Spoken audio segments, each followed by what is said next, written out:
Byron অনেক ভালো খেলছে, কিন্তু আশা করছি পরের চ্যালেঞ্জের টুইস্টটা দেখে ও ভয় পেয়ে যাবে। বাইরন, তোমার চোখের কাপড়টা খুলে ফেলো। এর পরের চ্যালেঞ্জে তোমাকে জ্যান্ত কবর দেওয়া হবে। ও মাই গড! তুমি এই কফিনে গিয়ে শুয়ে পড়বে, আর আমি প্রচুর মাটি দিয়ে এটাকে সিল করে দেব। তারপর বাকিটা বলছি। তুমি আমাকে বিশ্বাস করো তো? না, তুমি রেডি হলে কফিনে গিয়ে শুয়ে পড়ো। ওখানে একটা হ্যাচ রাখা আছে, তোমার ওটা কাজে লাগবে। তোমার আর এই মইটার দরকার নেই। সরে যাও কার্ল, কফিনটাকে সিল করে দাও। ক্ষমা করো বাইরন, আমার বিশ্বাস হচ্ছে না আমি এটা করছি, কিন্তু আমি নিজেই নিজেকে কফিনে বন্দি করছি। তোমাকে জ্যান্ত কবর দেওয়ার পারমিশন দাও। আমি আমাকে জ্যান্ত কবর দেওয়ার পারমিশন দিচ্ছি তোমায়। ছেলেরা মাটি ফেলতে শুরু করো। ও মাই গড!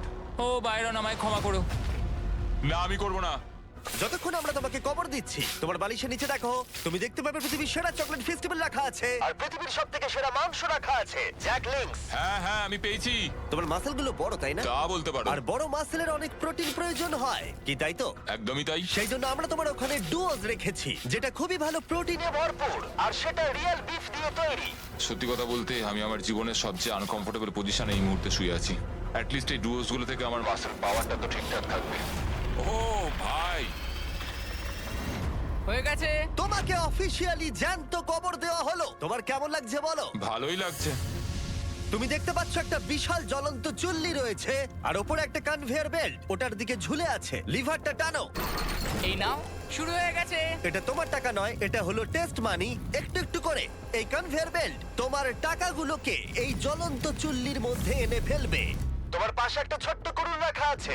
ওই কুড়ুলটা দিয়ে তোমাকে তোমার কফিনটা ভাঙতে হবে, আর যে কোনো ভাবে এই মাটি কেটে তোমাকে বাইরে বেরিয়ে আসতে হবে, আর এই মেশিনটাকে বন্ধ করতে হবে। তাহলে কনভেয়ার বেল্ট আটকে যাবে আর তোমার সব টাকা বেঁচে যাবে। এবার কার্ল বন্ধ করে দাও। ঠিক আছে। কনভেয়ার বেল্টের টাকাগুলোকে রাখো। আমি এটা নিশ্চয়ই করব। সবটা তোমার হাতে। একটা কাউন্টডাউন করো। 3, 2, 1। লিভারটা টানো। যা করবে খুব তাড়াতাড়ি করবে। এখন কিন্তু তোমার টাকাগুলো চুল্লিতে পড়া শুরু হয়ে গেছে। Good luck. ওর টাকাগুলো পুড়িয়ে দিচ্ছ, খারাপ লাগছে না তোমার? হ্যাঁ লাগছে তো। কিন্তু তোমার মুখ দেখে তো সেরকম কিছুই মনে হচ্ছে না। তোমাকে যে কোনো ভাবে এটাকে ভাঙতে হবে, আর এখান থেকে বেরোতে হবে। ওরে বাবারে, খুব ধুলো উঠছে। আর যতক্ষণ ও এটা করছে, আমি তোমাদের জ্যাক লিংকস এর নতুন প্রোডাক্ট ডুয়োর সম্পর্কে বলছি। এটার একটা ব্যাগে দুটো সেপারেট ফ্লেভার পাওয়া যাচ্ছে। যেমন এই প্যাকেটে রয়েছে রিজিওনাল ফ্লেভার আর তেরিয়াকি। ছেলেরা একবার খেয়ে দেখো। আমার রিজিওনাল আর তেরিয়াকি দুটো ফ্লেভারই ভালো লেগেছে। অন্য ফ্লেভারও নিতে পারো, ম্যাঙ্গো আর জেলেপিনো ফ্লেভারও রয়েছে। কিউআর কোডটা স্ক্যান করো অথবা ডেসক্রিপশনে দেওয়া লিংকে গিয়ে কিনে নাও। দেখো ওর সব টাকাগুলো কিরকম ওইদিকে। ও, আমার হাতে হঠাৎ একটা ডলার এলো। এটা তো দারুণ। কিছু জন হয়তো বলবে এটা ফেক, কিন্তু এসব ফেক কি করে হতে পারে? বাইরন, তোমার টাকা পুড়ে যাচ্ছে। টাকার গরমে আগুনটা কিন্তু আরো বেড়ে যাচ্ছে। তুমি পারবে বাইরন, ওখান থেকে বেরিয়ে এসো। তোমার 10,000-এর বেশি টাকা পুড়ে গেছে। ও মাই গড। তুমি পারবে।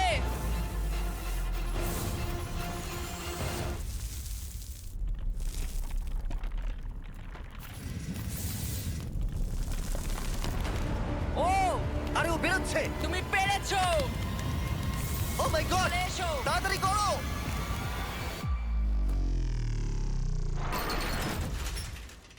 তুমি পেরেছো। তুমি একদম একটা জম্বির monster। মতো বেরিয়ে এলে।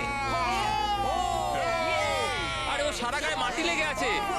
আরে দেখো, দুজনকেই তুলে নিয়েছে। পরের ডেথ ট্র্যাপে যাওয়ার আগে তুমি খেয়ে বলো জ্যাক লিংকের নতুন প্রোডাক্ট ডুও কেমন লাগলো।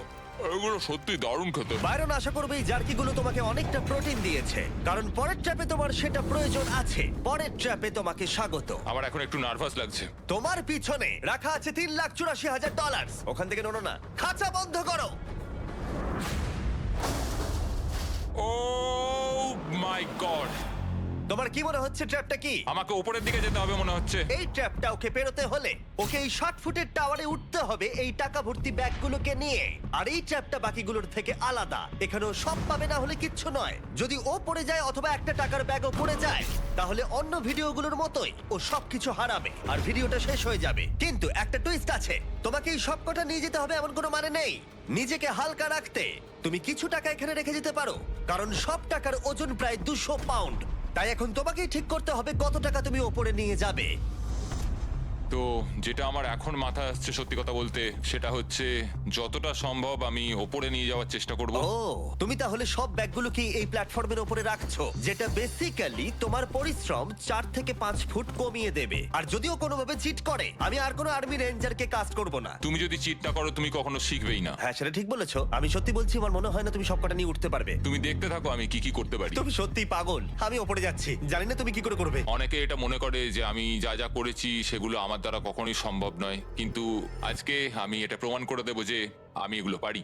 এবার তোমার সিদ্ধান্ত নেবার সময় হয়েছে যে কত টাকা তুমি এখন ওপরে নিয়ে আসবে। হয় সবটা না হলে কিছুই নয় ভাই। তুমি একজন সাইকোপ্যাথ। একটা ব্যাগও যদি তোমার ভারী লাগে তাহলে সব টাকা হারিয়ে ফেলার রিস্ক থাকবে। তুমি ইজিলি $50,000 নিচে রেখে আসতে পারো। না, আমি উঠছি। ও অফিসিয়ালি উঠতে শুরু করলো। ও পড়ে গেলেই ভিডিওটা শেষ হয়ে যাবে আর ও কোনো টাকা বাড়ি নিয়ে যেতে পারবে না। আর যেই সবকটা ব্যাগ শূন্যে আসলো, ওর পিঠে প্রচুর টান পড়তে শুরু করলো। আমি যতটা ভেবেছিলাম তার থেকে বেশি ভারী এটা। দেখো লাইন দিয়ে ব্যাগগুলো কিরম উপরে উঠছে। ও লিটারালি 90 ডিগ্রি অ্যাঙ্গেলে উপরে উঠছে আর ওর পিঠে রয়েছে 200 পাউন্ড ওজন। কি ভাবছো তুমি? তুমি এখন আমার সাথে বেশি কথা বলো না জিমি। ও খুব তাড়াতাড়ি উঠছে। ও মাই গড, ও পড়ে যাচ্ছিল। ও জোর করে ওঠার চেষ্টা করছে। ও ও গড, সব থেকে কঠিন জায়গাটা এসে গেছে। ও গড, প্রায় পৌঁছে গেছি।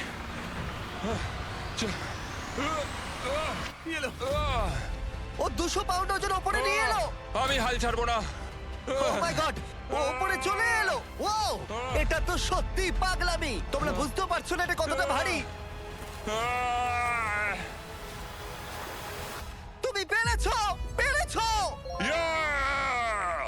কেউ হয়তো বুঝতে পারছে না টাকাটা কতটা ভারী। তুমি 3 লাখেরও বেশি টাকা উপরে নিয়ে এসছো, সত্যি প্রশংসনীয়। আর একটা ডেথ ট্র্যাপ দাঁড়িয়ে আছে তোমার আর তোমার সমস্ত টাকার মাঝখানে। মাই গড, জিমি পরের চ্যালেঞ্জে যাই। ঠিক আছে, চলো জাঙ্কিয়ার্ডে, যেখানে বাইরনের ফাইনাল চ্যালেঞ্জ অপেক্ষা করছে। তুমি কি তৈরি? প্রত্যেকবারের মতো এবারেও আমি রেডি। চলো শুরু করি। তুমি ফ্লেক্স করছো কেন? যখন আমি কনফিডেন্ট থাকি তখন আমি র্যান্ডমলি ফ্লেক্স করা শুরু করি। ঠিক আছে, চোখের কাপড়টা খুলে ফেলো। স্বাগত তোমাকে ফাইনাল ট্র্যাপে। ও তোমাকে প্রোটেক্ট করতে হবে তোমার টাকা ওকে। এই বোমের হাত থেকে। ও মাই গড। আমি তোমাকে 3 জন কনস্ট্রাকশন ওয়ার্কার দিচ্ছি, ও ভাই, প্রচুর মেশিনারি দিচ্ছি। ঠিক আছে। আর তুমি এই জাঙ্কিয়েটের যে কোনো জিনিস ইউজ করতে পারো টাকাটাকে বাঁচাতে। 8 ঘন্টা পরে এই বোমটা নিচে পড়বে। শুরু করি। Good luck. আগের ভিডিওগুলোতে কন্টেস্ট্যান্টরা 24 ঘন্টা সময়ও পেয়েছে, কিন্তু তারা টাকা প্রোটেক্ট করতে ব্যর্থ হয়েছে। বাইরন যদি এত কম সময় সফল হতে পারে, তাহলে বিস্ট হিস্ট্রিতে এটা প্রথমবার হবে। তো এখন আমাদের এটা দেখতে হবে কোনগুলো দাহ্য আর কোনগুলো দাহ্য নয়। এই রূপটা প্লাস্টিকের তৈরি, তো এটা পুড়ে যাবে, আমাদের এটা কখনোই দরকার নেই। এখানে অনেকগুলো হুড রয়েছে, তোমার মনে হয় এগুলো পুড়ে যাবে? না। তাহলে এগুলো কিন্তু উপরে দারুণ শিল্ডের কাজ করবে। হ্যাঁ, সবাই শোনো, এরকম হুডস যতগুলো সম্ভব এখানে জড়ো করতে হবে। ঠিক আছে। যদি কিছু প্লাস্টিকের মনে হয় সেগুলোকে সঙ্গে সঙ্গে টেনে খুলে ফেলে দেবে। কোনো ফাইবার গ্লাস কিচ্ছু রেখো না, শুধুমাত্র মেটাল মেটাল আর মেটাল। কি মনে হয় এগুলো কোনো কাজে লাগবে? একদমই না। মানে এই প্লাস্টিক জগগুলোকে বের করে মেটালটা ইউজ করতে পারো। আমাদের কি হ্যাঁ, এখানে কিছু ঠিক লাগবে? বলেছো। তো আমি এখন যেটা করছি সেটা হলো আমি এই খাঁচাগুলোকে এখান থেকে বের করছি যাতে এগুলো দিয়ে একটা গার্ড তৈরি করতে পারি। এখন ফ্লেমেবল প্লাস্টিকও বের করে নিচ্ছে, শুধু এই ভালো মেটাল ফ্রেমগুলোর টাকার আশেপাশে রাখবে। বেশ ভালো বুদ্ধি। এগুলো কি তোমার কোনো কাজে লাগবে? একদমই নয়। বোমটাকে দেখে যা মনে হচ্ছে ওর ভেতরে একটা লিকুইড অ্যাক্সেলারেন্ট আছে যেটা আগুনটাকে তাড়াতাড়ি ছড়িয়ে দেবে, আর এই প্ল্যাটফর্মটা সঙ্গে সঙ্গে আগুনটা ধরে নেবে কারণ এটা ফ্লেমেবল সাবস্টেন্স দিয়ে তৈরি। কিন্তু এটা ক্যামেরায় ভালো লাগছে। তাতে আমার কিছু যায় আসে না। ঠিক আছে, আমি তোমাকে আটকাবো না। ও সমস্ত ফ্লেমেবল জিনিস সরিয়ে নিচ্ছে কারণ বোমটা পড়ার পরে টেম্পারেচার বেড়ে যাওয়ার কারণে আগুন ধরে যেতে পারে। তো আমরা এখন এগুলোকে নিয়ে যাচ্ছি, এভাবে ও, রাখবো। তুমি হুডগুলো দিয়ে একটা শিল্ড বানাচ্ছো? হ্যাঁ, তো খাঁচাগুলোকে এবার নিয়ে এসো।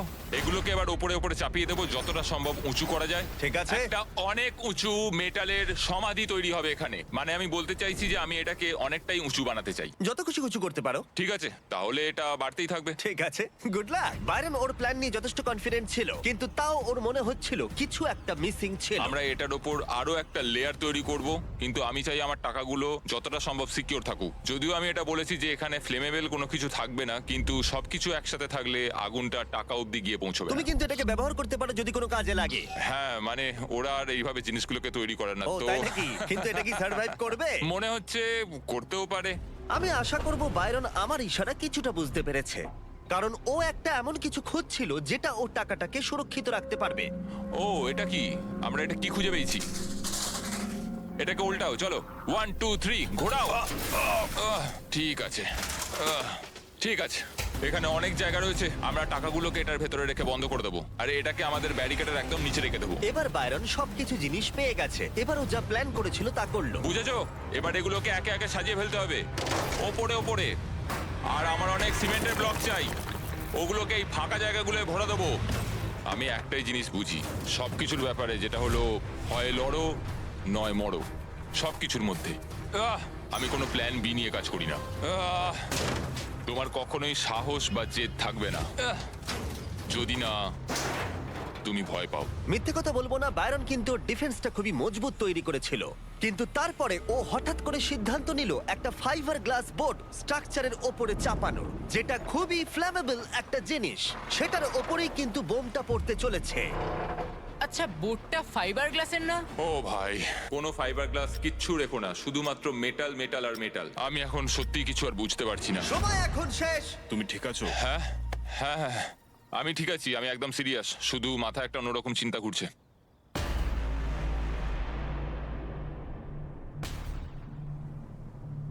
তুমি কি করছো বন্ধু? ও মাই গড জিমি, ভাই তুমি আমাকে সমুদ্রে ঠেলে ফেলে দিয়েছো। প্রায় 200 পাউন্ডের ওজন নিয়ে আমাকে ওপরে চড়তে বাধ্য করেছো। মাইনফিল্ডের কথাটা কিন্তু ভুলে যেও না। মাইনফিল্ডের মধ্যে দিয়ে গাড়ি চালানো করিয়েছো। তোমাকে একটা ভাল্লুকের ঘরেও বন্দি করেছি, একটা 1000 পাউন্ডের ভাল্লুক, ছোটখাটো ভাল্লুক নয়, বিশাল বড় ভাল্লুক। একদম তাই। সবকিছু এখন এই শেষ মুহূর্তে আটকে আছে, একদম আমার চোখের সামনে। সত্যি সব আমার কাছে কিছু। সবসময় এটাই ম্যাটার করেছে যে আমি আমার স্ত্রী, আমার ছেলে মেয়ের কাছে একজন হিরো হয়ে থাকি, কিন্তু আমি এখন এখানে বসে এটাই দেখছি যে ভয় পাওয়া ভালো, আমরা কিভাবে রিয়াক্ট করি সেটাই দেখার। তুমি কখনোই সাহস হতে পারবে না যদি যদি না কখনো ভয় পাও। $3,84,000 বাজিতে রয়েছে। তোমার বউ এবং বাচ্চারাও এসেছে এটা দেখতে। সবকিছু নির্ভর করছে এই বিস্ফোরণের ওপর। ও ভাই, তুমি কি নার্ভাস? হ্যাঁ আমি খুবই নার্ভাস। ঠিক আছে, শেষে কিছু বলতে চাও? এবার শুরু করো। 3 2 1 বোমটা ফেলো।